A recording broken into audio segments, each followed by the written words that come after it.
सुकळी नंदापूर येथे मामाकडून भाचीची हत्या, आरोपी अटकेत, आरोपीला 3 दिवसांची पोलीस कोठडी।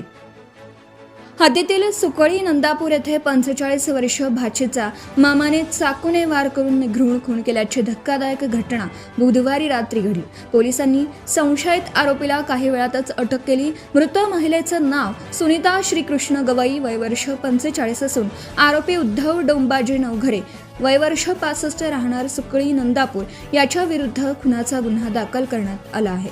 गुरुवारी न्यायालयाने आरोपीला 31 मे पर्यंत पोलीस कोठडी सुनावली आहे। बुधवारी रात्री सुनीता गवई या त्यांच्या मुलामुलीसह घराच्या अंगणात बसल्या होत्या। त्यावेळी मध्यधुंद अवस्थेत आलेल्या उद्धव नवघरे यांनी त्यांच्याशी वाद घालण्यास सुरुवात केली। काही वेळाने कुटुंबियांवर धावून जात असताना सुनीता यांनी मुलीला बाजूला सारलं। त्यावेळी उद्धवने तिच्यावर चाकूने वार केला। गंभीर जखमी सुनीता गवई यांना शासकीय रुग्णालय अकोला येथे दाखल करण्यात आले, मात्र वैद्यकीय अधिकाऱ्यांनी त्यांना मृत घोषित केले। घटनेची माहिती मिळताच पोलीस उपविभागीय अधिकारी वैशाली मुळे, ठाणेदार अनिल गोपाळ, पोलीस उपनिरीक्षक मनोज उघडे, पोलीस उपनिरीक्षक रवींद्र धुळे, पोलीस उपनिरीक्षक ज्ञानेश्वर लांडे, प्रमोद डोईफोडे यांच्यासह पोलीस पथकातील कर्मचारी घटनास्थळी दाखल झाले। आरोपी पसार होण्याच्या तयारीत असताना त्याला बेडा ठोकला।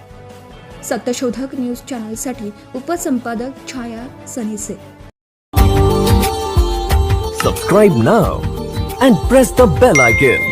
Never miss an update.